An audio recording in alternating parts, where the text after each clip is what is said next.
Hello जवानों, कैसे हो? बिल्कुल मौज में। हाँ, बहुत बढ़िया है जवानों, मौज में रहना चाहिए। अच्छा, मुझे एक बात बताओ यार, सुबह शाम नोट्स रिवाइज कर रहे हो कि नहीं फिजिक्स के? सच्ची बताओ, करना है भाई। ये रूल बना लो, आपको 95 प्लस चाहिए, परसेंटेज 95% प्लस चाहिए ना। आप रोज सुबह और शाम 15 मिनट सुबह 15 मिनट शाम पूजा पाठ बता रखी है मैंने, वो करनी ही करनी है। पूजा पाठ किसकी करनी है? फिजिक्स की। फिजिक्स की पूजा पाठ करोगे, मौज हो जाएगी। तो जवानों, हम लास्ट लेक्चर में क्वांटाइजेशन ऑफ चार्ज के बारे में पढ़ चुके हैं। आज उसी के ऊपर न्यूमेरिकल्स की हम चर्चा करने वाले हैं। ठीक है, तो मैं पहले कुछ बेसिक क्वेश्चंस अपने ज्ञान बस्टर से कराने वाला हूं, तो देख लीजिए। बहुत एक छोटा सा क्वेश्चन है, बहुत इंटरेस्टिंग है, लेकिन एक अच्छे कंसेप्ट को बताने वाला है। और भाई ये सारे क्वेश्चन इस बुक का एक एक क्वेश्चन आपको करना जरूरी है यदि आपको 95% प्लस चाहिए तो। ठीक है, तो देखिए क्वेश्चन क्या है, बेहद आसान है, पहले एक्सरसाइज में ही है क्वेश्चन। आप लिख लीजिए, हो सकता है आपके पास बुक नहीं है तो प्लीज एक बार नोट डाउन कर लीजिए, 2 सेकंड लगेंगे।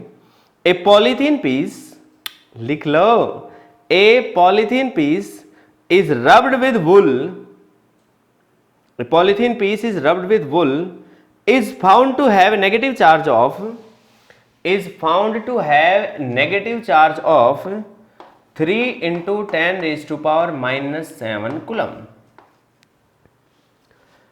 पहला पार्ट है एस्टिमेट, नेगेटिव में दे रखा था ये, estimate number of electrons transferred from which to which, कहां से किस पे गए इलेक्ट्रॉन, ये बताना है, कितने गए हैं। और दूसरा ये बताना, is there a transfer of mass, क्या मास का भी ट्रांसफर हुआ है, और यदि हुआ है तो कहां से कहां हुआ है। नाउ लेट अस सी, वेरी इंटरेस्टिंग क्वेश्चन।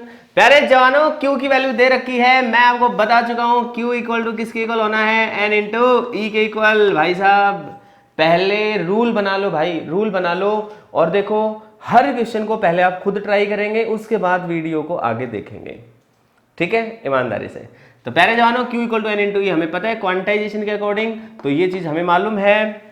हम इसमें Q की वैल्यू रख देंगे, this is -3 into 10 raise to power -7। मैं आपको बता चुका हूं कि यदि यहाँ माइनस लगा रहे हैं तो फिर यहाँ पर relation Q equal to plus minus n वाला ले लो, तो माइनस n निकालना है, and what is E, this is 1.6 into 10 raise to power -19। तो माइनस से माइनस कट जाएगा, n जो आएगा नंबर ऑफ इलेक्ट्रॉन ट्रांसफर आएगा वो आएगा 3 into 10 raise to power -7 divided by 1.6 into 10 raise to power -19, that is 30 divided by 16 multiplied by, ये देखना भाई 7 और ये 19, तो -12 होगा, ऊपर चला जाएगा, 10 की पावर 12 बन जाएगा। क्लियर है? अब ये कितना है 15, और ये कितना है साहब 8, तो 15/8 इसको सोल्व कर लेना आप, जो भी वैल्यू आएगी 15/8 सोल्व करके लिख दूं क्या, इसको सोल्व कर लेना। अब ये तो नहीं सोच रहे हो कि साहब ये फ्रैक्शन है, अरे फ्रैक्शन नहीं है भाई, इसको सोल्व करना, डेसिमल में आंसर आ जाएगा, लेकिन ये 10 की पावर 12 है, फ्रैक्शन डेसिमल तो एक है, तो वो अपने आप खत्म हो जाएगा। ठीक है, बहुत बड़ी वैल्यू है ये, तो n definitely is an integer. लेकिन ध्यान से समझो, हो जाएगा, पहला पार्ट हो गया। लेकिन एक जो चीज उसने पूछी, वो क्या पूछी कि उसके ऊपर जो चार्ज है तो इलेक्ट्रॉन कहां से कहां गए हैं। पॉलीथीन पीस को रब किया गया था वुल के साथ, पॉलीथीन है एक जो चीज है, that is polythene, and other is wool, and polythene के ऊपर ये नेगेटिव चार्ज है। तो भाई साहब पॉलीथीन के ऊपर नेगेटिव चार्ज है, इसका मतलब वुल ने इलेक्ट्रॉन इसको दे दिए होंगे, तो आप लिख देंगे the transfer of electron will be from wool to the polythene. Clear है? अब जो इसने अगली बात पूछी है कि क्या मास का ट्रांसफर हुआ है, मैं ये भी निकलवाता हूं कि मास कितना ट्रांसफर हुआ है, लेकिन उससे पहले एक छोटी सी बात। प्यारे जवानों, कंसेप्ट है ये बना के लिख लीजिए, याद रखना। अच्छा, एक छोटी सी बात और याद आ गई मुझे, आपसे कोई पूछ ले क्वांटाइजेशन होता ही क्यों है, क्वांटाइजेशन ऑफ चार्ज, मतलब क्वांटाइजेशन ऑफ चार्ज होता ही क्यों है, कारण क्या लिखोगे, बोलो दो। क्वांटाइजेशन ऑफ चार्ज का कारण क्या लिखोगे, होता क्यों है। देखो क्वांटाइजेशन क्या होता है वो तो हमने पढ़ लिया, लेकिन इसके पीछे का कारण क्या है बता चुका हूं मेरे भाई, बता चुका हूं। वीडियो की एक एक वर्ड को ध्यान से सुना करो।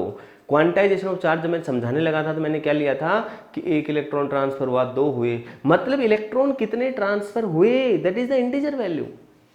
because the transfer of electron can only be an integer number, that is why there will be quantization of charge. Clear है? अब एक छोटी सी बात और, पहले जानो ये एक ऑब्जेक्ट है A, ये एक ऑब्जेक्ट है B. मुझे एक बात बताओ, A ने इलेक्ट्रॉन छोड़ दिए, B के पास चले गए, तो इलेक्ट्रॉन की जो संख्या थी ओवरऑल जितनी A के पास थी, जब इलेक्ट्रॉन ने छोड़ दिए तो जितनी थी उसमें से कुछ कम हो गई और वो B के ऊपर क्या आ गई, कुछ एक्स्ट्रा आ गई है. यहां से यहां गए तो यहां कुछ कम हो गए और यहां कुछ ज्यादा हो गए. यहां से इलेक्ट्रॉन यहां गए हैं तो इसमें इलेक्ट्रॉन कम हो गए हैं और इसमें इलेक्ट्रॉन बढ़ गए हैं. एंड इलेक्ट्रॉन एक ऐसी चीज है भाई साहब जिसका मास होता है, and the mass of electron is 9.1 into 10 raise to power -31 kg. Definitely एक बहुत छोटी वैल्यू है, लेकिन यदि वो पूछ रहा है क्या फर्क पड़ा, यस फर्क पड़ेगा. इतना फर्क नहीं पड़ेगा कि जी जो चीज उठा नहीं पा रहे थे आप अब उठा लोगे एक बार ऐसे फ्रिक्शन करते ही, इतना फर्क नहीं पड़ेगा क्योंकि देखो मास बहुत कम है, -31 है. -30 नेगेटिव में है क्या मास? हाँ सच्ची बताओ. अरे -31 का मतलब 0.00000 इस तरीके से बहुत कम वैल्यू आएगी. ठीक है ना, ये नेगेटिव वैल्यू नहीं है भाई, कभी नेगेटिव समझ जाओ. तो मेरे प्यारे जवानों, mass of electron is very less but still it is having some value. That is why there will always be the change in mass when object gets any charge. लिख लीजिए इस बात को कि when object gets charge then definitely its mass will get affected. इसका mass affect होगा यदि object जो है वो नेगेटिवली चार्ज है तो इसका मास बढ़ जाएगा, क्योंकि नेगेटिव चार्ज इसका मतलब इसने इलेक्ट्रॉन लिए होंगे तो साहब इसका मास बढ़ जाएगा. और यदि ऑब्जेक्ट पॉजिटिवली चार्ज है इसका मतलब मास घट जाएगा. सीधी सी बात है. और मास घटेगा या मास बढ़ेगा उसकी वैल्यू पूछी जाती है. जब यदि आपसे ये पूछ लिया जाता है कि चेंज इन मास कितना आएगा तो आप क्या कहोगे भाई? सीधी सी बात है. लेट अस से यहां से एक इलेक्ट्रॉन गया तो इतना अंतर आएगा, 2 गए तो इसका 2 गुना आएगा, 3 गए तो इसका 3 गुना आएगा, तो n इलेक्ट्रॉन चले गए तो चेंज इन मास आएगा n multiplied by mass of the electron. और n क्या होगा? वही होगा जो पहले लिया था हमने, number of electrons transferred. I hope आपको मेरी बात समझ आई होगी. नंबर ऑफ इलेक्ट्रॉन ट्रांसफर्ड हम ले रहे हैं छोटे वाला n, तो एक इलेक्ट्रॉन ट्रांसफर हुआ तो 1 गुना मास ऑफ इलेक्ट्रॉन. ये हुआ चेंज इन मास किसका? ऑब्जेक्ट का. Change in mass of the object. यहां पर एटम भी लिख सकता है, वो मॉलिक्यूल भी लिख सकता है, कुछ भी कहेगा, फंडा ये लगना है. प्यारे जाना समझ आया कि नहीं आया? अच्छा मान लो इसका मास m था और इसका भी m था. अब ये इधर चला गया तो डेल्टा m मान लो इसका कम हो गया, तो A का फाइनल मास ऑफ A कितना बच गया? M जो इनिशियल था उसमें से कुछ कम हो गया, डेल्टा M. और मास ऑफ B कितना है फाइनली? दिस इज M था इनिशियली, प्लस उसमें आ गया डेल्टा M, उसमें ऐड हो गया क्योंकि यहां से चीज उठ के इस पे चली गई तो उसमें ऐड हो गया. तो कभी कभार वो आपसे इन दोनों का अंतर भी पूछ सकता है कि इन दोनों के मास में जो डिफरेंस क्रिएट हुआ चार्ज के कारण, मान लो पहले बराबर थे तो अब क्या अंतर हुआ, आसानी से निकाल सकते हो भाई. मान लो mass of B minus mass of A निकालना चाहोगे तो इसमें से इसको घटाओगे तो m प्लस डेल्टा m, और ये माइनस कर दोगे m माइनस डेल्टा m, तो ये माइनस से प्लस कट जाएगा. कुल मिला के आंसर आना है 2 डेल्टा m, मतलब 2 गुना. वही सीधी सी बात है. मान लो ये 10 kg था, ये भी 10 kg था. अब मैं कह रहा हूं इलेक्ट्रॉन इधर चले गए, मान लो 1 kg कम हो गया. मैं 1 kg बहुत बड़ी वैल्यू होती है लेकिन सिर्फ समझाने के लिए बोल रहा हूं.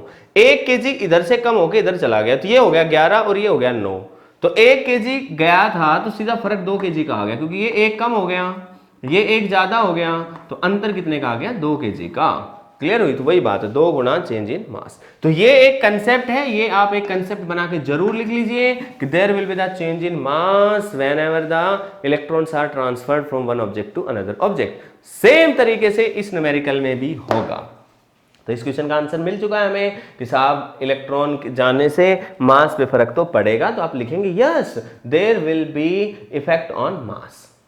फिर आप क्या लिखेंगे कि साहब जिस कितना मास का अंतर है ये भी निकाल पाएंगे। कैसे निकाल पाएंगे? चेंज इन मास जो आएगा वो कितना आएगा, नंबर ऑफ इलेक्ट्रॉन ट्रांसफर्ड गुणा मास ऑफ वन इलेक्ट्रॉन। कितने इलेक्ट्रॉन ट्रांसफर हुए ये रहा नंबर, और कितने इलेक्ट्रॉन की मास की वैल्यू, कितने इलेक्ट्रॉन के मास की ये रही वैल्यू 9.1 इंटू 10⁻³ kg। तो ये वैल्यू लिखेंगे, that is the change in mass. आपसे वो ये पूछेगा कि पॉलीथीन पे ज्यादा मास आ गया या वुल पे हुआ, तो पॉलीथीन का नेगेटिव चार्ज दे रखा है, बताओ ना तो क्या होगा। नेगेटिव दे रखा है तो क्या होगा भाई साहब, नेगेटिव चार्ज का मतलब ये है कि उसने इलेक्ट्रॉन लिए होंगे, उसने इधर उधर से मांग लिए होंगे। तो क्योंकि उसने इलेक्ट्रॉन मांग लिए होंगे, इसका मतलब साहब उस पर ज्यादा इलेक्ट्रॉन आए होंगे तो उसका मास बढ़ गया होगा, और वुल ने इलेक्ट्रॉन छोड़ दिए थे तो उसका मास कम हो गया होगा। तो प्यारे जवानों, बहुत प्यारा क्वेश्चन था, बहुत इंटरेस्टिंग क्वेश्चन था, क्योंकि इससे कई सारी बातें अपने दिमाग की क्लियर हो चुकी हैं। तो आप इसको अच्छे से नोट कर लीजिए। मैं मिटाता हूं और अगले क्वेश्चन की तरफ हम फिर बढ़ते हैं। जवानों, अब देखिए अगले टाइप के क्वेश्चन किस किस तरह से आएंगे, सारे कराते चलूंगा मैं 1 बाय 1, ठीक है। मान लो लेट अस से आपसे कोई पूछ ले find charge on helium 2 positive, helium 2 positive, इस पे चार्ज बताओ साहब। सीधी सी बात है, ये हीलियम का जो एटम था उसमें से 2 इलेक्ट्रॉन निकल गए तो 2 पॉजिटिव आया होगा। इसी को हम अल्फा पार्टिकल भी बोलते हैं भाई, काम आएगा, ठीक है। तो आप इसको लिख सकते हो अल्फा पार्टिकल, ओके। तो इस पे इलेक्ट्रॉन पे इस पे चार्ज कितना आएगा साहब, वही आएगा Q = N × E। अब मुझे बताओ N क्या होता है, नंबर ऑफ इलेक्ट्रॉन ट्रांसफर्ड। कितने इलेक्ट्रॉन छोड़े इसने, 2, तो इंटू E, और छोड़े तो प्लस का चार्ज आ जाएगा, खत्म। तो ये आ गया। E की वैल्यू आप पुट कर सकते हो, E की वैल्यू आपको मालूम है। तो E की वैल्यू होगी 1.6 × 10⁻⁻19 कूलम, वो वैल्यू पुट कर दो, यहाँ पर Q की वैल्यू आ जाएगी। क्लियर हुआ? चलो एक बात बताओ, अब आपके मन में एक सवाल तो नहीं आया कि जी हीलियम तो इनर्ट गैस है जी, इसका 2 पॉजिटिव कैसे बना जी? तो ध्यान से सुनो जी, ये इनर्ट है या नहीं है, ये भाई केमिस्ट्री में लगाना, ये पढ़ रहे हो फिजिक्स, यहाँ कोई इनर्ट ना है। जिस दिन आप डिसाइड कर लोगे ना इसमें से इलेक्ट्रॉन निकालने हैं, हम निकाल ही लेंगे। बात समझ में आई? तो यहाँ पे डेफिनेट सी बात है कि हमने इलेक्ट्रॉन निकाल, उसने कह दिया कि साहब हीलियम 2 पॉजिटिव है, डेफिनेट सी बात हमने निकाल ली। राजे राजे नहीं दिए होंगे इसने इलेक्ट्रॉन, कोई बात नहीं, राजे राजे नहीं दिए तो बिना राजे दे दिए होंगे। हाँ, तो सीधी सी बात है भाई, हमारा फोकस इस बात पे नहीं जाना चाहिए कि हीलियम से इलेक्ट्रॉन कैसे निकल सकते हैं, ठीक है। डेफिनेट सी बात है, थोड़ा एनर्जी ज़्यादा देनी पड़ी होगी। केमिस्ट्री में क्या है कि वो उस सेंस में बात करते होंगे कि भाई जहाँ रिएक्शन के हिसाब से कि भाई आसानी से इलेक्ट्रॉन नहीं छोड़ेगी। हम कहाँ कह रहे हैं कि आसानी से 2 इलेक्ट्रॉन निकाले, हमें तो इस बात से फर्क ही नहीं पड़ता है कि आसानी से निकाले कैसे निकालें, ठीक है। तो ये आपके माइंड में कंफ्यूजन नहीं आना चाहिए कि हीलियम 2 पॉजिटिव कैसे बना, कैसे को छोड़ो। उसने पूछा इस पे चार्ज बताओ, तो 2 पॉजिटिव तो दिख ही रहा था, पॉजिटिव चार्ज है, बता ही दिया। क्लियर है? चलो अगला क्वेश्चन एक और। मान लो वो आपसे कह they find charge contained in H2, चलो H2 छोड़ो, हाइड्रोजन एटम में कितना चार्ज कंटेन्ड है वो बताओ। डेफिनेट सी बात है, हाइड्रोजन एटम पे ओवरऑल चार्ज, नेट चार्ज तो 0 ही है, न्यूट्रल होता है भाई साहब, हर एटम इनिशियली तो न्यूट्रल ही है, तो नेट चार्ज तो 0 ही है। लेकिन नेट चार्ज 0 होने का मतलब ये नहीं है कि उसमें कोई चार्ज पार्टिकल ही नहीं है। हो सकता है कि जितना पॉजिटिव हो उतना नेगेटिव भी हो, और ऐसा ही एटम के अंदर है। तो इसके अंदर हाइड्रोजन एटम की जो हालात है वो कैसी होती है, आप देखेंगे जो हाइड्रोजन एटम है इसके अंदर क्या है, कितने इलेक्ट्रॉन हैं, 1, कितने प्रोटॉन हैं, 1। जब इलेक्ट्रॉन 1 है तो डेफिनेट सी बात है कुछ नेगेटिव चार्ज होगा, तो चार्ज नेगेटिव कितना है, number of electron that is 1 and charge of electron is E, तो चार्ज आ जाएगा E, लेकिन वो माइनस के साथ लिख रहे हो तो माइनस का E लिख सकते हो आप। क्लियर है? क्योंकि आप अलग अलग लिख रहे हो ना कि नेगेटिव और पॉजिटिव। अब यदि पॉजिटिव चार्ज की बात करता है तो वो भी कितना है, प्लस का E, क्योंकि एक ही प्रोटॉन है, खत्म। तो ओवरऑल तो 0 चार्ज है, लेकिन इसके अंदर पॉजिटिव नेगेटिव आप अलग अलग निकाल सकते हो।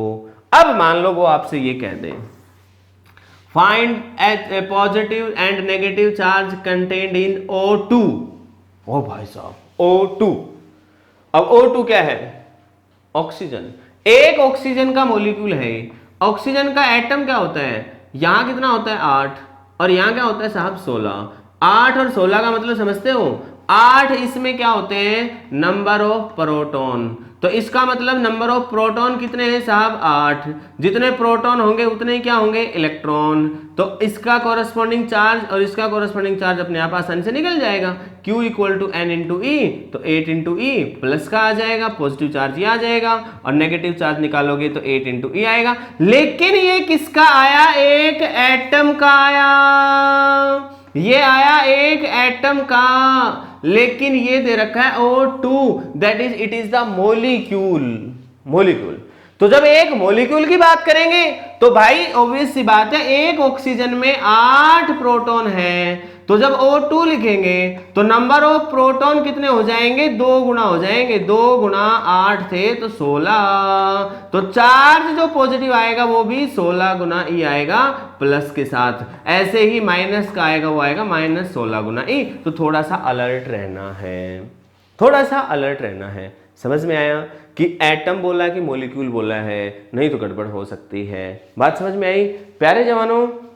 इसी में थोड़ा सा आगे चल रहा हूँ, बिल्कुल जीरो लेवल से शुरू कर रहा हूँ ताकि आपकी अंडरस्टैंडिंग बहुत अच्छी बन जाए। बेटे याद रखना, बहुत से स्टूडेंट्स गलती यही करते हैं, वो सोचते हैं कि हम सीधा हवाई फायर से जाएंगे। ना, सीधा हवाई फायर से जाओगे तो गड़बड़ हो जाएगी। इसलिए स्टेप वाइज चलो, कोई जल्दी नहीं है। आप बिलीव करो कि थोड़े थोड़े कंसेप्ट हैं, बस इनको आप अच्छे से कर लोगे, आप गलती कर ही नहीं पाओगे, चाहकर भी गलती नहीं होगी। अब वो यार फिजिक्स वाकई इतनी आसान है क्या?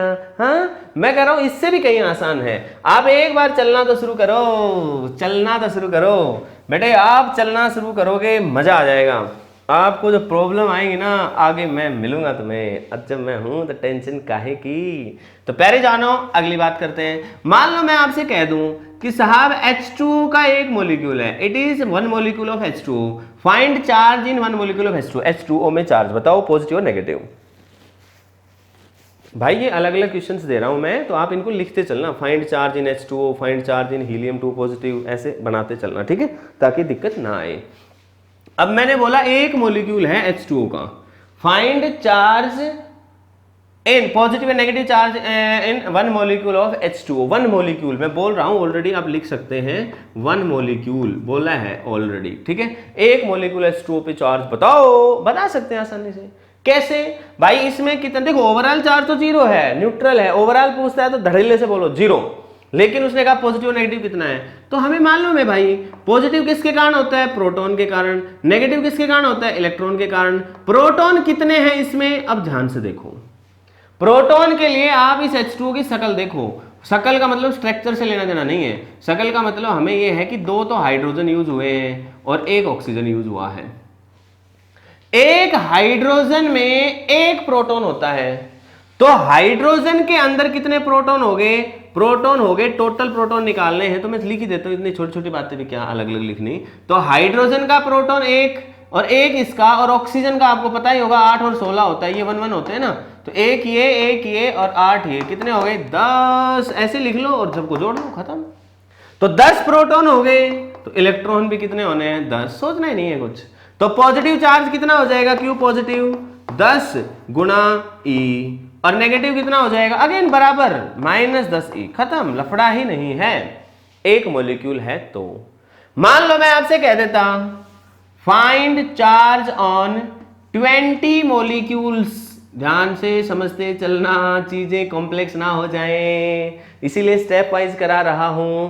20 मॉलिक्यूल हैं H2O के, 20 मॉलिक्यूल्स ऑफ H2O, चार्ज बताओ। अब साहब 20 मॉलिक्यूल्स हैं, घबराना नहीं है। आपको मालूम है कि H2O का एक मॉलिक्यूल जो था उसके अंदर प्रोटॉन कितने थे साहब, H और O। H था ये और O था ये, तो 8 9 और 10, तो एक मॉलिक्यूल में कितने थे 10। अरे यार अभी तो बताया था। ऐसे ही इलेक्ट्रॉन भी कितने थे 10, ये तो एक मॉलिक्यूल के अंदर थे। और टोटल निकालने हैं कि टोटल नंबर ऑफ प्रोटॉन कितने हैं, तो एक मॉलिक्यूल में कितने थे 10 गुना नंबर ऑफ मॉलिक्यूल कितने हैं 20, तो 20 मॉलिक्यूल थे, तो कुल मिला के कितने हो गए साहब 200। समझ में नहीं आया क्या? आया। बस तो प्रोटॉन जितने थे उतने क्या थे, नंबर ऑफ इलेक्ट्रॉन। तो पॉजिटिव चार्ज जितना था n into E, that is 200 गुणा ई, उतना ही क्या हो जाएगा नेगेटिव चार्ज माइनस का 200 गुणा ई। थोड़ा थोड़ा तो समझ में आने लगा होगा कि जब एक मॉलिक्यूल था तो 10 मॉलिक्यूल थे या 20 थे 50 थे, तो हम निकाल कैसे रहे हैं, स्टेप वाइज हम कर रहे हैं। हम पहले तो एक मॉलिक्यूल का निकाला और एक मॉलिक्यूल को निकाल के फिर नंबर ऑफ मॉलिक्यूल से मल्टीप्लाई कर दिया। ये एक मॉलिक्यूल के थे, इसको किससे डिवाइड कर दिया, नंबर ऑफ मॉलिक्यूल्स जो अपने को यहाँ पे गिवन थे। तो प्यारे जवानों, आई होप ये छोटी छोटी मगर काम की बातें आपको समझ तो आ रही होंगी। अच्छा मुझे एक बात बताओ, मान लो कोई आपसे पूछ लेता है कि जो एवोगैड्रो नंबर है उस पे एवोगैड्रो नंबर ऑफ इलेक्ट्रॉन्स है, चार्ज बताओ। अब बोलो कितना, एवोगैड्रो नंबर ऑफ इलेक्ट्रॉन्स पे चार्ज बताओ। Avogadro number of electrons, electrons बोला मैंने, there are number of electrons कितने हैं एवोगैड्रो नंबर के बराबर। कौन सा नंबर है? एवोगाड्रो नहीं है, एवोगाड्रो, अरे यार एवोगैड्रो है, कमाल करते हुए 6.023 भी लिख सकते हो इंटू 10⁻23। ठीक है, तो भाई साहब ये n है तो हम निकाल लो ना यार, q equal to n into e. तो ये जो वैल्यू है 6.02 इंटू 10⁻23 इंटू, हाँ ये तो n लिखा है, इंटू 1.6 इंटू 10⁻⁻19 कूलम। आप कर सकते हो, याद करो। एवोगैड्रो नंबर ऑफ इलेक्ट्रॉन्स है, इसका मतलब हम ये भी लिख सकते हैं 1 मोल ऑफ इलेक्ट्रॉन्स, मतलब 1 मोल इलेक्ट्रॉन पर कितना चार्ज है आसानी से निकाल सकते हो। 1 मोल में कितने पार्टिकल्स होते हैं, इतने पार्टिकल हैं और एक पार्टिकल का चार्ज मालूम है, निकाल सकते हैं। इसी बात को यदि मैं ऐसे बोल दूं, फाइंड, ध्यान से समझना, चीजें बढ़ती जा रही हैं। फाइंड चार्ज कंटेन्ड इन, मतलब positive and negative charge, positive as well negative charge in 1 mole of H2O। H2O के 1 मोल में कितने पॉजिटिव और नेगेटिव चार्जेस हैं, निकालो। तो हम के क्या करना है, हमें तो नंबर ऑफ इलेक्ट्रॉन से मतलब है, हमें नंबर ऑफ प्रोटॉन से इलेक्ट्रॉन से मतलब है, लेकिन इसने दे दिया 1 मोल ऑफ H2O। अब क्या करें साहब? अरे कुछ ना करना यार, आपको तो मालूम है कि यदि एक मॉलिक्यूल है H और O, तो ये 8, ये 1 और 1, मतलब H2O का एक मॉलिक्यूल जो है उसमें प्रोटॉन कितने होते हैं और इलेक्ट्रॉन कितने होते हैं साहब, 10 प्रोटॉन होते हैं और 10 ही इलेक्ट्रॉन होते हैं यदि मॉलिक्यूल हो एक।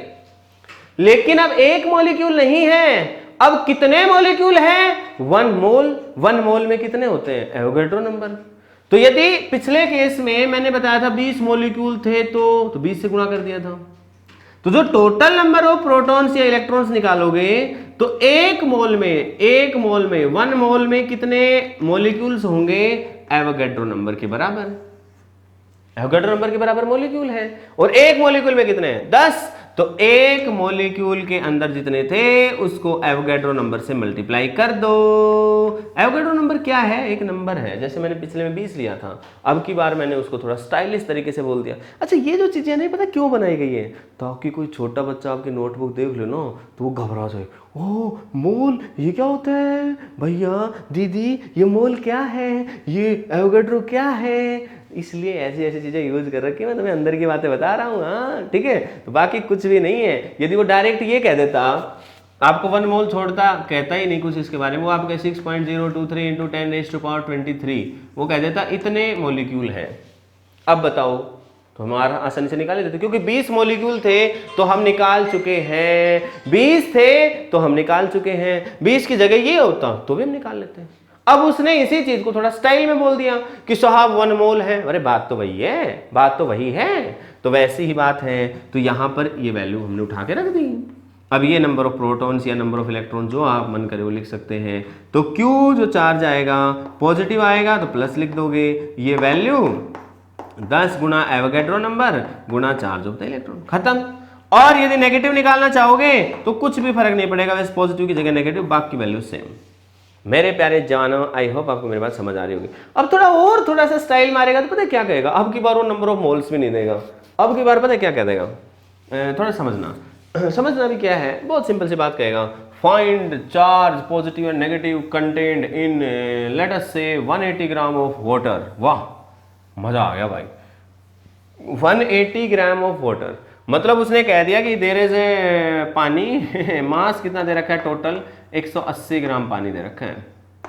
180 ग्राम पानी में कितना पॉजिटिव कितना नेगेटिव प्रेजेंट है चार्ज, ये बताओ भाई। अपने को ज्यादा बात तो नहीं आती, लेकिन एक दो बातें आती हैं, तो उन्हीं को लगाना है। क्या लगाना है भाई साहब, हमें मालूम है Q equal to N into E होना है, और N होना है नंबर ऑफ इलेक्ट्रॉन्स का ट्रांसफर।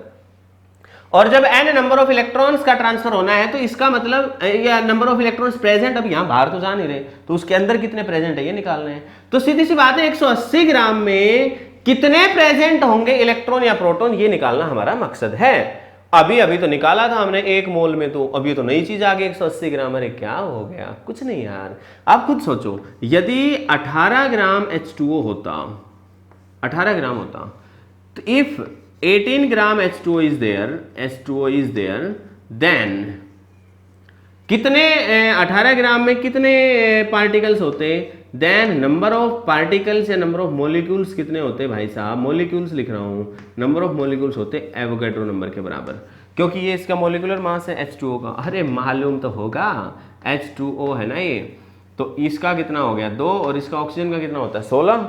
इसका 2 कैसे हो गया, एक हाइड्रोजन का 1 होता है मास, तो 2 है तो 2, और ऑक्सीजन का 8 16, अरे 16 होता है इसका, 16 और 2 क्या हो गया 18, तो 18 मोलर मास है इसका। तो इसका मतलब यदि 18 ग्राम H2O है अपने पास, तो उसमें कितने मॉलिक्यूल्स प्रेजेंट है, एवोगैड्रो नंबर के बराबर, मतलब 1 मोल मॉलिक्यूल्स प्रेजेंट है।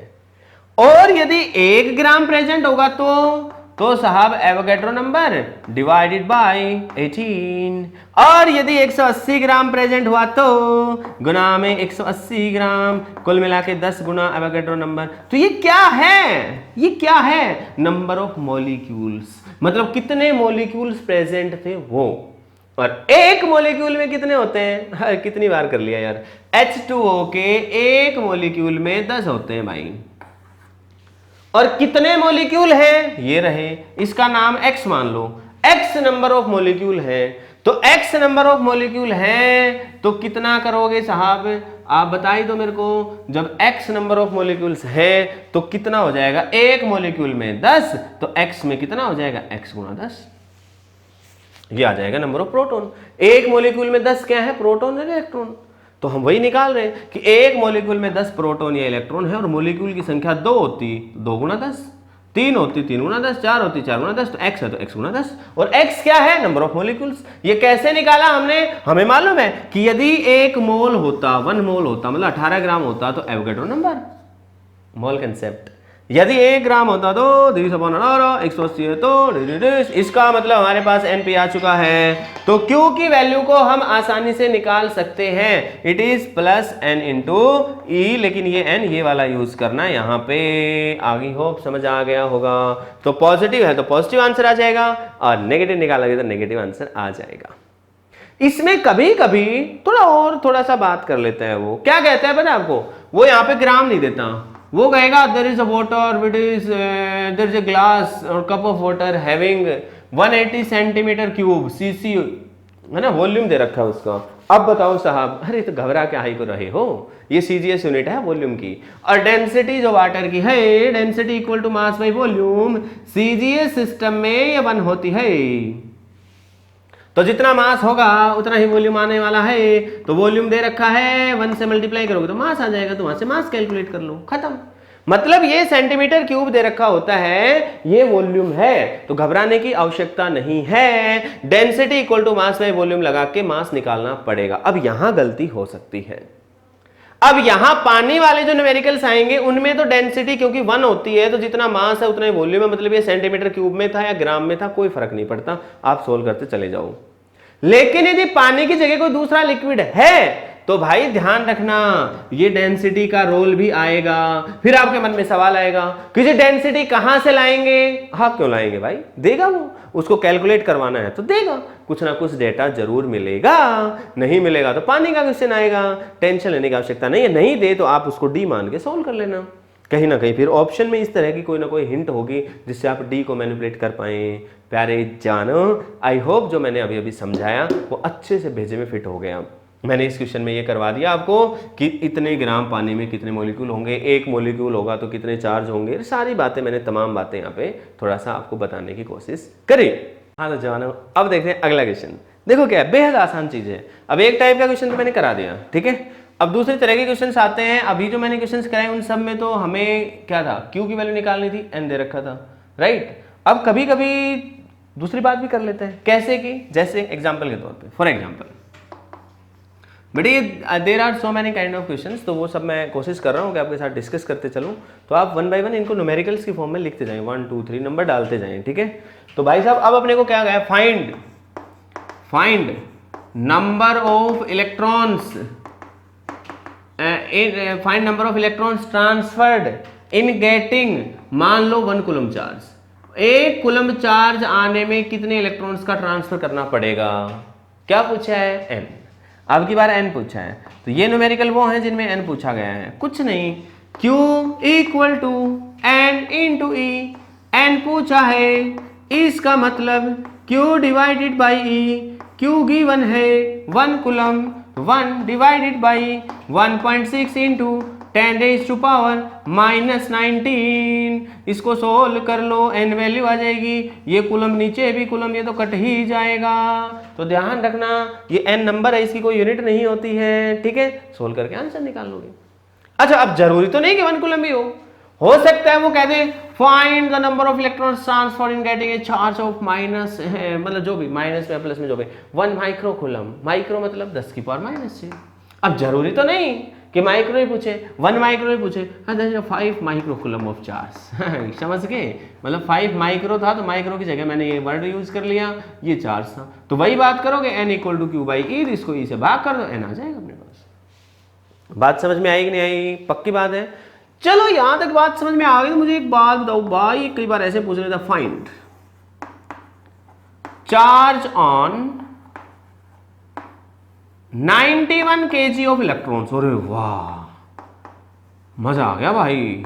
91 kg इलेक्ट्रॉन्स पर कितना चार्ज होगा, क्यों पूछा है अपने से, क्यू की वैल्यू निकालनी है, लेकिन कितने इलेक्ट्रॉन्स पर निकालनी है, 91 kg, मतलब अपने को नंबर ऑफ इलेक्ट्रॉन्स नहीं दे रखा, लेकिन ये दे रखा है कि टोटल वजन यदि इतना हो जाए, इतने सारे इलेक्ट्रॉन्स एक साथ मान लिए जाए, 91 kg के यदि इलेक्ट्रॉन्स कहीं पर आ जाए, 91 kg उन सब का वजन है, 91 kg ऑब्जेक्ट का वजन नहीं है, 91 kg किसी मॉलिक्यूल का वजन नहीं है, किसी एलिमेंट की वैल्यू नहीं दे रखी है। ध्यान रखना ये इलेक्ट्रॉन दे रखे हैं कि भाई साहब find charge on 91 kg of electrons, 91 kg electrons पर चार्ज बताइए। तो भाई साहब 91 kg इलेक्ट्रॉन्स पर चार्ज बताने के लिए अपने को नंबर ऑफ इलेक्ट्रॉन्स चाहिए, और नंबर ऑफ इलेक्ट्रॉन्स कैसे निकालोगे, जरा सोचो भाई। अरे सोचोगे तभी तो आगे बढ़ेंगे। देखो भाई सोचोगे नहीं तो मैं जो बताऊंगा वो आपको जितनी जल्दी समझ में आएगा उतना तेजी से दिमाग से निकलेगा फुर, और आप कभी काम नहीं कर पाएंगे उस पर। तो प्यारे जवानों, हर बार विचार करें, थिंक करें, विचार करें, तसल्ली से सोचें, प्रैक्टिस करें। गलत होगा खुशी मनाएं, वाह गलत हो गया, क्योंकि गलत हुआ तभी तो हम सीखेंगे। यदि पहले से कोई चीज आ रही थी तो it is of no use, right. तो भाई साहब गलत हो रहा है ना तो मजा आना चाहिए, अरे वाह गलत हो गया। लेकिन एक बार सीखने के बाद फिर कोशिश करें कि वैसी गलती दोबारा ना हो। तो जवानों जरा सोचो कि 91 kg इलेक्ट्रॉन्स में नंबर ऑफ इलेक्ट्रॉन कितने निकाल सकते हैं क्या। चलो दूसरा एग्जांपल दे देता हूं। मान लो मैं आपसे पूछूं कि भाई साहब आप टमाटर लेके आए घर पे, मान लो 5 kg टमाटर लेके आए, इतनी ज्यादा है लॉकडाउन में ले आए यार, ले आए, ऐसे ही शौक था, ले आए, लोगों को खिलाने के लिए ले आए मान लो। अब भाई साहब 5 kg इलेक्ट्रॉन वो ले आए, टमाटर है, इलेक्ट्रॉन नहीं टमाटर ले आए, उसमें कितने टमाटर होंगे यार। अब एक्चुअल में तो टमाटर कोई छोटा होगा, कोई बड़ा होगा, कोई नन्ना होगा ना। तो आप क्या मान लो थोड़ी देर के लिए कि सारे टमाटर एक जैसे हूबहू एक जैसे, तो क्या कर सकते हो, कितने 5 kg में टमाटर आएंगे क्या आप बता सकते हो। बिल्कुल बता सकते हो, यदि आपको एक टमाटर का वजन दे दिया जाए तो। मान लो एक टमाटर का वजन 1 किलो है, अरे वाह 1 किलो। अरे मान लो यार सिंपल के लिए, तो जब एक टमाटर का वजन है 1 किलो तो टोटल टमाटर कितने हुए, 5 हुए होंगे 5 किलो में यार। कैसे निकाला भाई, कैसे निकाला, जितना वजन था डिवाइडेड बाई एक टमाटर का कितना वजन था, उससे क्या आ गया number of tomato. Number of tomato यहाँ पे क्या है, वजन है, मास है, किसका, मास ऑफ 1 टमेटो, एक टमेटो का मास है। अब मान लो जरूरी तो नहीं कि वो 5 केजी का 1 केजी का हो सकता, आधा केजी का होता, तो 5 डिवाइडेड बाई हाफ तो 10 टमाटर आते हैं। अब आपके मन में सवाल और जी फॉर्मूला कैसे बना, अरे यूनिटरी मेथड, यूनिटरी मेथड। आप खुद ही सोचो, खुद ही सोचो, 1 केजी में 1 टमाटर तो 5 केजी में कितने टमाटर, याद करो, मैं थोड़ा इसको और अच्छे से बनाता हूं। मान लो 1 केजी की जगह आधा होता, आधे केजी में 1 टमाटर तो 1 केजी में कितने टमाटर, 1 डिवाइडेड बाई आधा, तो 5 केजी में कितने टमाटर गुणा में 5। ये तरीका है, हमने पढ़ा है, और यदि ये हमें याद नहीं है तो पहले इसको सीखो ना यार, बाद में फिजिक्स पढ़ना यार, ये छोटी मोटी बातें तो आनी चाहिए भाई, सच्चाई है। देखो मैं नहीं बोलूंगा तो आपका नुकसान है, तो ये बेसिक बातें तो आनी चाहिए। तो कुल मिला के आप नंबर ऑफ टमाटर आसानी से निकाल सकते हो, वैसे यहाँ निकाल लो यार। अपने को पता है एक इलेक्ट्रॉन का जो मास होता है वो होता है 9.1 इंटू 10⁻⁻31 kg, और टोटल मास दे रखा है 91 kg। तो नंबर ऑफ इलेक्ट्रॉन्स कैसे निकलेंगे, जैसे नंबर ऑफ टमाटर निकले थे, जितना वजन दे रखा है वो, जैसे 91 kg डिवाइडेड बाई एक इलेक्ट्रॉन का जो मास है वो, तो कुल मिला के अपने पास वैल्यू आ जाएगी। ये सोल्व कर लोगे n आ जाएगा, और n आते ही Q = N × E लगा दो, खत्म। यूनिटरी मेथड से कर लो यार। आपको मालूम है कि यदि 9.1 इंटू 10⁻⁻31 kg होते इलेक्ट्रॉन तो संख्या होती एक संख्या होती, एक इलेक्ट्रॉन होता, इतना वजन होता तो, और 1 kg होता तो दिस डिवाइडेड बाई ये सारी वैल्यू 9.1 इंटू 10⁻31, और यदि 91 है तो गुणा में 91, तो कुल मिला के यही वैल्यू यहाँ लिखी हुई है, n आ जाता इससे। लेकिन मेरा डाउट है यार, मुझे एक बात बताओ यार, ये क्यों नहीं लगाया, तुम लगाते थे नंबर ऑफ पार्टिकल्स निकालने के लिए। आपको मालूम है ना कि 1 मोल होता, 1 मोल में एवोगाड्रो नंबर होते हैं जी, और नंबर ऑफ मोल्स कैसे निकाल सकते हैं जी, given mass divided by molecular मास।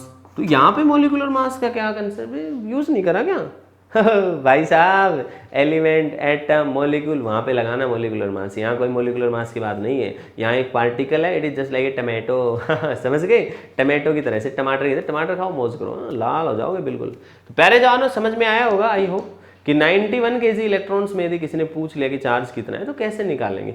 भाई जो मैं आज बात बता रहा हूँ बिल्कुल बेसिक बातें, 0 लेवल की बातें, लेकिन ये बतानी बेहद ज़रूरी है, इनको प्लीज़ इग्नोर ना करें, ठीक है। देखो मैं नहीं बताता तो आपको मालूम है कि एक वीडियो कम बनानी पड़ती मेरे को, तो मेरा तो समय बचता ही, लेकिन आपका नुकसान हो जाता है यार।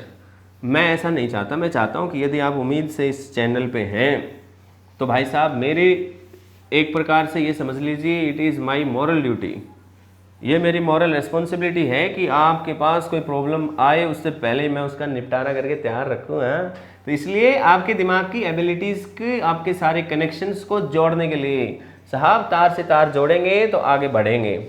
तो प्यारे जवानों ये चीज़ आपको समझनी है, ठीक है। तो यहाँ तक अच्छे समझ में आया, तो मैंने अलग अलग तरह के क्वेश्चंस आपको कराए हैं। अब देखो और किस तरह के क्वेश्चंस आ सकते हैं ना, लेट अस सी। वो कहेगा कि भाई साहब हमारे पास कोई ऑब्जेक्ट है जिसमें से हम 10⁻9 इलेक्ट्रॉन्स इजेक्ट कर रहे हैं 1 सेकंड में, समझते जाना। बताओ उस बॉडी के ऊपर 1 कूलम चार्ज कितने टाइम में आएगा।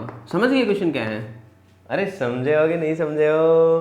क्वेश्चन क्या है कि इतने इलेक्ट्रॉन्स इजेक्ट हो रहे हैं वो भी 1 सेकंड में, सोचो, और 1 कूलम चार्ज कितनी देर में आएगा ये अपने को बताना है। तो मेरे प्यारे जवानों 1 कूलम चार्ज में कितने इलेक्ट्रॉन्स होते हैं ये अपने को पता चल जाए तो हम बता देंगे भाई 10⁻9 इलेक्ट्रॉन 1 सेकंड में निकलते हैं, तो 1 इलेक्ट्रॉन निकलेगा। यूनिटरी मेथड से अपन जैसे नॉर्मली करते हैं वैसे ही कर लेंगे, ठीक है। तो 1 कूलम चार्ज में कितने इलेक्ट्रॉन्स की आवश्यकता है वो हम निकाल लेते हैं। एक तो तरीका ये है, तो नंबर ऑफ इलेक्ट्रॉन्स निकालने हैं Q equal to n into e वाले रिलेशन से निकाल पाओगे आप आसानी से। n की वैल्यू कितनी हो जाएगी, Q डिवाइडेड बाई ई। Q की वैल्यू रख दोगे आप 1 divided by 1.6 into 10 raise to power minus 19। ये आंसर आ जाएगा किसका, ये पूरे क्वेश्चन का आंसर नहीं आया, ये इसका आंसर आया कि एक कूलम में कितने इलेक्ट्रॉन्स निकलेंगे। ठीक है, अब अपन क्या कहेंगे, 10 की power 9 electrons are ejected in 1 second. 1 second में इतने इलेक्ट्रॉन निकलते हैं, तो एक इलेक्ट्रॉन कितनी देर में निकलता है, 1 डिवाइडेड बाई 10 की पावर 9 सेकेंड में। इसका मतलब इतने इलेक्ट्रॉन कितनी ही देर में निकलेंगे, तो इस वैल्यू का नाम मैं n लिख रहा हूं, तो n इलेक्ट्रॉन कितनी देर में निकलेंगे, 1 डिवाइडेड बाई 10 की पावर 9 मल्टीप्लाइड बाई ये वैल्यू, ये कितनी है भाई साहब, 1 divided by 1.6 into 10 raise to power minus 19। इसको सोल्व कर लोगे आप, इसको सोल्व करोगे तो 1 अपॉन 1 पॉइंट, देखो 10 की पावर 9 और 19 कट जाएगा तो 10 बचेगा, तो 10 की पावर 10 ऊपर भेज देता हूं मैं, और ये बच जाएगा 1 divided by 1.6, it is approximate 0.62, तो 0.62 इंटू 10 की पावर 10 मतलब 6.2 गुणा 10 की पावर 9 सेकेंड्स। इतने समय में 1 कूलम चार्ज आएगा। नहीं आई बात समझ में, ये बहुत बड़ा समय है मेरे भाई, बहुत बड़ा नहीं, बहुत बहुत बड़ा है। आप क्या समझ रहे हो, ये वैल्यू कितनी है मालूम है, इसकी सेकंड्स के आप क्या बनाओ, ईयर्स बनाओ, इसके ईयर्स पता है कितने आएंगे, अप्रोक्सीमेटली 200 साल आएंगे, 200 ईयर्स मतलब समझते हो, मतलब 1 सेकंड में यदि इतने इलेक्ट्रॉन निकलते हैं तो भी 1 कूलम चार्ज आने में 200 साल लग जाएंगे भाईजान। 200 साल का मतलब समझ रही हो, हाँ। अच्छा इसकी वैल्यू बताता हूँ कितनी है, 1 और 9 0, 3 6 और 3 3 9, पता है कितना बनाएगा, 2.5 सैकड़ों, 1000, 10,000, लाख, 10 लाख, करोड़, 10 करोड़, अरब, 1 अरब। मेरी बात समझ रहे हो, 1 सेकंड में निकल रहे हैं, हाँ? और फिर भी भाई साहब 200 साल लग जाएंगे 1 कूलम चार्ज आने में। अच्छा कुछ लोग इसको ऐसे भी कर सकते हैं कि भाई इतने इलेक्ट्रॉन्स 1 सेकंड में आ रहे हैं, तो इतने इलेक्ट्रॉन पर चार्ज कितना होगा, 1.6 गुणा 10 की पावर माइनस 19 होता है 1 पे, और इतने पे कितना हो जाएगा, 10 की पावर 9 से मल्टीप्लाई कर दो, तो 1.6 गुणा 10 की पावर माइनस 10 कूलम चार्ज। इसका मतलब हम क्या कहेंगे, इतना चार्ज आता है 1 सेकंड में, तो 1 कूलम चार्ज कितनी ही सेकंड में आएगा, 1 डिवाइडेड बाई दिस वैल्यू, खत्म, यही वैल्यू थी, सेम। क्लियर है। तो मेरे प्यारे जवानों आप ऐसे भी कर सकते थे, वो आपकी मर्जी है। तो जवानों इस तरह के क्वेश्चंस भी आने देखने को मिल सकते हैं, आपको थोड़ा अलर्ट रहना है। अब देखो एक और टाइप यहाँ पर किस तरह के क्वेश्चंस मिल सकते हैं आपको, वो मैं और बताता हूँ आपको, ठीक है। देखो कभी कभी पता है क्या कहेगा, वो कहेगा there is a certain substance it is having, कोई चीज़ मास दे देगा तो मोलर मास दे देगा, तो उसके नंबर ऑफ मोल से आप नंबर ऑफ पार्टिकल्स निकाल सकते हो। मैं सिंपल दे रहा हूँ आपको पहले, सिर्फ एक टाइप बताने के लिए कि लेट अस से उसने कह दिया कि मान लो 10 की पावर 20 एटम है किसी चीज़ के, मान लेट अस से कॉपर का बना हुआ है, कॉपर मटेरियल है, तो उसके 10 की पावर 20 एटम प्रेजेंट है, कुछ ले रखा हमने टुकड़ा, ठीक है। और फिर उसने कहा कि हर एक एटम से, या फिर ऐसा कह देगा कि ओनली 1% एटम्स में से ही इलेक्ट्रॉन निकल रहे हैं, 1% में से इलेक्ट्रॉन निकलेंगे, और एक एटम में से मान लो 1 इलेक्ट्रॉन निकल रहा है। इसका मतलब इसका सिर्फ 1% निकालो। 1% का मतलब समझते हो, 1/100 गुणा में 10 की पावर 20, तो कुल मिला के कितना आ जाएगा, 10 की पावर 18। ये कौन से हैं, this is the number of atoms which will give electron, जो इलेक्ट्रॉन देंगे। वो कहेगा इस तरह की बात, जरूरी नहीं कि वो ऐसे कहे, कई बार क्या कह देते हैं कि 1 electron is ejected out of 10 raise to power 6 electrons, कि 10 की पावर 6 इलेक्ट्रॉन्स में से सिर्फ 1 इलेक्ट्रॉन निकलेगा, 10 की पावर 6 एटम्स में से, सॉरी इलेक्ट्रॉन्स में से नहीं, 10 की पावर 6 एटम में से 1 इलेक्ट्रॉन निकलेगा।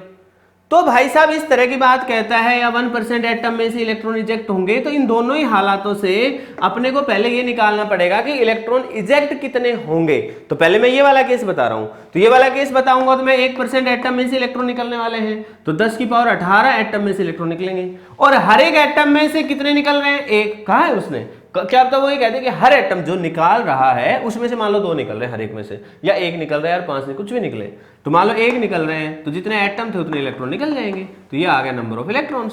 फिर आप आसानी से Q = N × E लगा सकते हो।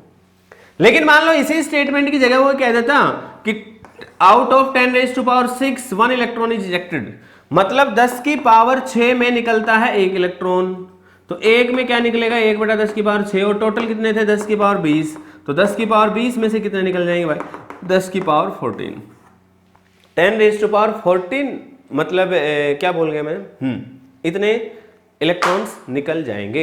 और इतने इलेक्ट्रॉन्स निकलेंगे तो फिर आप आसानी से बता सकते हो कि चार्ज कितना आएगा, it will be n, then you use q equal to n into e, आप आसानी से q की वैल्यू बता दोगे। तो आपको थोड़ा सा ध्यान रखना है कि 10 की पावर 6 में से एक निकला है, 10 की पावर 6 में से एक निकला है, तो 10 की पावर 20 में से कितना निकलेगा आप इस तरीके से निकाल सकते हो। प्यारे जवानों, ये सारी बातें आपको, इस तरह की छोटी मोटी बातें हैं, ये अच्छे से आनी चाहिए, और ये मैथमेटिक्स की बात है, फिजिक्स का रोल सिर्फ इतना है q equal to n into e. ठीक है, अब मैं इस पे एक दो क्वेश्चंस और कराता हूं आपको अपनी ज्ञान बूस्टर वाली बुक से, बहुत अच्छे क्वेश्चंस हैं इसलिए वो कराने जरूरी हैं। ठीक है, तो ये बेसिक बातें मैंने अच्छे से समझाने की कोशिश करी, आपको फिर भी कोई डाउट है तो जानो, घबराना नहीं है, घबराना बिल्कुल भी नहीं है, आप अपने डाउट्स जरूर पूछें। ठीक है, अब देखो क्वेश्चन क्या है, बहुत प्यारा सा क्वेश्चन है, बहुत ही आसान सा क्वेश्चन भी है, लेकिन समझना है। क्वेश्चन ये दे रखा है, ए पैसा coin is made of aluminium magnesium alloy, इस एलॉय से एक सिक्का बना हुआ है, बोला है उसने। पहला ही क्वेश्चन है कि एक सिक्का इस तरीके से बना हुआ है, और इस सिक्के का जो मास दे रखा है इट वेट्स 0.75 ग्राम। ठीक है, फिर इसने कहा है कि इट हैज स्क्वायर शेप, वाह भाई वाह, इसकी शेप गोल नहीं है बल्कि तो स्क्वायर शेप का है, मौज होगी भाई। अब आगे देखते जाना, and its diagonal measures 17 mm, और इसका जो डायगोनल है, इस डायगोनल की जो लंबाई है वो है 17 mm। बहुत खुशी की बात है जी। इट इज इलेक्ट्रिकली न्यूट्रल, और कह रहा है साहब ये न्यूट्रल है, that means it contains equal number of positive and negative, तो पता ही है न्यूट्रल है। तो ट्रीटिंग द पैसा कॉइन, अब अगली लाइन बड़ी काम की दे दी इसने, ट्रीटिंग द पैसा coin made of only aluminium. देखो शुरू में क्या कहा कि जनरली इस तरह से कॉइन जो है वो एलॉय से बना होता है, लेकिन कह दिया कि जो सिक्का हमारे पास है आप ये मान लो कि वो सिर्फ एल्यूमिनियम से बना हुआ है, तो mg का हमारे लिए कोई काम नहीं है। ठीक है, find the magnitude of positive and negative charge content inside, भाई मैंने बता चुका हूं, करा चुका हूं इस तरह के क्वेश्चंस। ठीक है, तो अपने को बताना है और इससे क्या कंक्लूजन निकलेगा ये भी बताना है। तो भाई एक बात बताओ, ये जो 17 mm दे रखी है, स्क्वायर शेप दे रखी है, कईयों के तोते उड़ेंगे, अरे भाई ये कंफ्यूजन के लिए दे रखा है, इसका कोई यूज ना है। आप सीधी सी बात बताओ, इस एल्यूमिनियम के लिए इसका आपको Z याद होना चाहिए, ये मतलब एटॉमिक नंबर याद होना चाहिए, वो 13 होता है, और जो मास नंबर है वो लगभग 26.9 के आसपास होता है, आप 27 भी ले सकते हो। ठीक है, तो अब आपको अच्छे से करना चाहिए कि यदि 26.9 ग्राम होता, 26.9 ग्राम यदि एल्यूमिनियम होता तो कितने पार्टिकल्स प्रेजेंट होते, एवोगैड्रो नंबर, और एक होता तो एवोगैड्रो डिवाइडेड बाई 26.9, और ये है कितना ग्राम, 0.75 ग्राम। तो इतना है तो कितने नंबर ऑफ एटम्स या मॉलिक्यूल्स, यहाँ जो भी है एटम है यहाँ पे एल्यूमिनियम के, वो कितने एटम प्रेजेंट होंगे, that is 0.75 into Na divided by 26.9, इतने एटम प्रेजेंट होंगे। अब भाई साहब ध्यान से सुनना, ये एटम प्रेजेंट, और एक एटम में कितने प्रोटॉन है, ये नीचे वाला करा चुका हूं ऐसे 2-3 क्वेश्चन, इसलिए थोड़ा सा जल्दी करा रहा हूं। कितने प्रोटॉन प्रेजेंट है, 13 एक एटम में, ये टोटल नंबर ऑफ एटम है, तो टोटल नंबर ऑफ प्रोटॉन कितने हो गए भाई, टोटल एटम, मान लो इस पूरी वैल्यू को मैं x लिख रहा हूं, थोड़ी बड़ी वैल्यू यहां लिखनी पड़ेगी सारी, मान लो x मल्टीप्लाइड बाई 13, ये क्या आ गए नंबर ऑफ प्रोटॉन। तो चार्ज कितना हो गया जी, नंबर ऑफ प्रोटॉन या नंबर ऑफ इलेक्ट्रॉन तो बराबर ही होने, it is equal to number of electron also, तो चार्ज हो गया n इंटू ई, एन की वैल्यू गिरी और ई तो पता ही आपको, तो चार्ज आ जाएगा यहाँ से। तो घबराना नहीं है, ये सिंपल बातें हैं, बहुत अच्छी बातें हैं, लेकिन और देखो हम शुरुआत कर रहे हैं भाई, तो शुरुआत में ये सारी चीजें अच्छे से आनी चाहिए। इस तरह के न्यूमेरिकल्स को अक्सर कई बार कुछ लोग ना, जैसे क्वांटाइजेशन को तो ऐसे समझते हैं, ये क्वांटाइजेशन के न्यूमेरिकल हम करेंगे, हाँ ना, विदेश से आएंगे लोग, बाहर से आएंगे, दूसरे ग्रह से आएंगे, हाँ एलियन आएंगे, वो आके सोल्व करेंगे। भाई हम ही सोल्व करेंगे, हमारे सिलेबस की चीजें हैं तो हम ही सोल्व करेंगे। हाँ तो प्यारे जानो, बहुत सिंपल सी बात थी, आई होप समझ आई होगी। अब एक क्वेश्चन और है, now let us see that also. ठीक है, समझते चलना, साथ साथ नोट भी करते चलना, मैं क्वेश्चन लगा भी दूंगा, कोशिश करूंगा लगाने की, है ना। देखना, it is now believed that, ऐसा माना जाता है कि प्रोटॉन एंड न्यूट्रॉन्स, जिनसे न्यूक्लियस बना होता है, प्रोटॉन और न्यूट्रॉन, जो न्यूक्लियस के अंदर होते हैं, are themselves built of more elementary units called quarks। कह रहे हैं कि साहब ये दोनों मिलके क्वार्क से मिलके बने होते हैं। ये थ्योरीज हैं इसकी, ठीक है। बहुत खुशी की बात है जी, न्यूमेरिकल है, ध्यान रखना।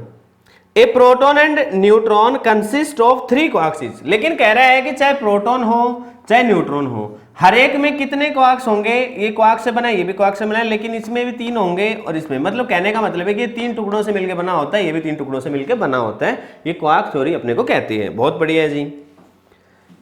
2 type of quark so called up quark and down quark. देखो 2 तरह के क्वार्क्स प्रेजेंट होते हैं। क्वार्क्स 2 तरह के होते हैं, एक अप वाले और एक होते हैं साहब डाउन वाले, ठीक है। अप वाले का जो चार्ज होता है वो होता है +2/3 इंटू ई, और डाउन वाले का होता है -1/3 इंटू ई। क्लियर है? Together with electrons built up ordinary matter. ये इलेक्ट्रॉन के साथ मिलके डेफिनेटली मैटर बनाएंगे, क्योंकि ये अप क्वार्क्स और डाउन क्वार्क्स ये तो प्रोटॉन और न्यूट्रॉन के लिए है, राइट। अब अपने को ये बताना है कि भाई साहब पॉसिबल कंपोजिशन बतानी है प्रोटॉन और न्यूट्रॉन की। कहने का मतलब क्या है कि अपने को ये बताना है कि प्रोटॉन में कितने अप कितने डाउन होंगे और न्यूट्रॉन में कितने अप कितने डाउन होंगे, क्योंकि 2 तरह के क्वार्क्स हैं। अब इसमें भी 3 है टोटल मिला के, इसमें भी 3 है टोटल मिला के। अब वो 3 कौन से हैं? क्या तीनों अप वाले हैं या तीनों डाउन वाले हैं, या 2 अप हैं 1 डाउन है, या 2 डाउन है 1 अप है? ये वाली बात अपने को बतानी है, बस छोटी सी बात है। तो पहले जानो, अब आपके हाथ पैर नहीं फूलने चाहिए। अब मैं पहले लिख रहा हूं फॉर प्रोटॉन। आप जरा खुद ही सोचिए, प्रोटॉन के अंदर लेट जो अप क्वार्क्स हैं मान लो वो है x, और डाउन क्वार्क्स हैं मान लो वो है y। ध्यान से समझना, हमें नहीं मालूम कितने अप हैं कितने डाउन हैं। मान लो अप कितने हैं x और डाउन कितने हैं y। तो जितने अप हैं प्लस जितने डाउन हैं वो तो मिला के 3 है, उसने बोला है भाई। और दूसरी बात क्या है कि भाई साहब अप वाले के ऊपर चार्ज है, तो जितने थे x थे और एक पे चार्ज कितना था 2/3 गुणा e, प्लस y थे और एक पे चार्ज कितना था माइनस का e/3। लेकिन आपको तो मालूम है कि भाई साहब प्रोटॉन नाम की चीज पे टोटल चार्ज e के बराबर होता है। ये e चार्ज में जो इलेक्ट्रॉन प्रोटॉन जो भी मैग्नीट्यूड लेना चाहो वो ले रखा है, ठीक है। तो भाई साहब आपको मालूम है e तो निपट जाएगा, 3 एलसीएम ले लोगे तो ये कितना बन जाएगा 2x माइनस y, माइनस तो रहेगा ही, इक्वल टू इधर 1 बचेगा तो ये 3 इधर चला जाएगा equal to 3। This is equation number 1, this is equation number 2। आपको दोनों इक्वेशन अच्छी अच्छी लग रही होंगी मेरे प्यारे और बहुत ही बहादुर जवानों। दोनों को जोड़ दो, 3x will be equal to 3 दूनी 6, 3 दूनी 6, तो x की वैल्यू आ गई साहब 2। मतलब जब x की वैल्यू 2 आ गई तो x की वैल्यू 2 आने का मतलब है अब कितने हो गए 2। तो जब ये 2 हो गया तो ये कितना हो गया 1, तो डाउन क्वार्क्स कितने हो गए 1। इसका मतलब for proton the composition is, proton के लिए कंपोजिशन क्या बनी up quarks and down quarks, खत्म, इट इज द कंपोजिशन। अब समझ में आया नहीं आया क्या? अरे आया होगा। बहुत सिंपल सी बात है भाई, प्रोटॉन के लिए हमें नहीं मालूम कितने अप हैं कितने डाउन हैं, हमें नहीं मालूम। हमने माना अप है x डाउन है y, लेकिन दोनों मिलके प्रोटॉन पे जितना चार्ज है वो तो करेंगे ही करेंगे। तो x जो थे और हर एक अप के ऊपर कितना चार्ज है 2/3, तो x इंटू 2e/3, y था तो उस पर -e/3, लेकिन दोनों मिला के तो प्रोटॉन के खुद के चार्ज के बराबर तो होना ही होना है, तभी तो प्रोटॉन बना, नहीं तो प्रोटॉन ही कहां बना। और दोनों की जो संख्या है, दोनों का जो नंबर है वो x और y दोनों मिला के कितने होने हैं 3। अब यहां से 2 इक्वेशन बनके सोल्व कर लिया, आंसर आ गया। डिट्टो सेम तरीके से आपको न्यूट्रॉन के लिए सोल्व करना है फॉर द न्यूट्रॉन। अब साहब यदि न्यूट्रॉन के लिए हम सॉल्व करेंगे तो भी बात वही है, हमें नहीं मालूम, हम मान लेंगे लेट अप क्वार्क्स कितने हैं x, डाउन क्वार्क्स कितने हैं y। लेकिन एक बात तो मालूम है कि दोनों की संख्या 3 ही है। आप कहोगे जी ये कैसे पता चला? कहा है भाई उसने स्टेटमेंट में, शुरुआत में कह दिया। और ये भी हमें मालूम है कि जो टोटल चार्ज न्यूट्रॉन पे 0 होता है, इसका मतलब एक अप और उसका चार्ज गुणा कर दो उसके साथ, दैट इज 2e/3। ये तो हो गया टोटल अप का charge plus y into total down का चार्ज इक्वल टू 0। कोई चार्ज नहीं होना चाहिए। इसको सॉल्व करें यदि हम, e तो निपट जाएगा, 3 उधर चला जाएगा, तो 2 into x minus y equal to 0। It is equation number 2, it is equation number first. अब 2 और फर्स्ट को दोनों को सोल्व कर लो भाई साहब, आप आराम से सोल्व कर पाओगे। 3x बराबर क्या हो गया 3, कुल मिला के x की वैल्यू कितनी आ गई 1। x 1 आने का मतलब है कि अप कितने हैं भाई साहब 1, तो डाउन कितने हैं बचे 2, क्योंकि दोनों मिला के 3 है। इसका मतलब न्यूट्रॉन की कंपोजिशन क्या होगी अप डाउन डाउन। ये क्या था अप अप डाउन। प्यारे जवानों समझ आया होगा, ये थी न्यूट्रॉन की कंपोजिशन। प्यारे जवानों आई होप आपको मेरी बात समझ आई होगी। तो अच्छे से भाई साहब एंजॉय करो, चीज़ों को बहुत अच्छे से सॉल्व करो। अभी हमारी शुरुआत है, शुरुआत में अच्छा करेंगे, मज़ा आने वाला है भाई। इस समय का भरपूर यूज़ करें सेल्फ स्टडी के लिए। प्यारे जवानों आज के लिए इतना ही, अगले वीडियो में फिर आपसे मुलाकात होगी, उसमें हम कुछ नई बातें और जानेंगे, इस चैप्टर को आगे कंटिन्यू करेंगे। Good bye, take care and enjoy learning physics.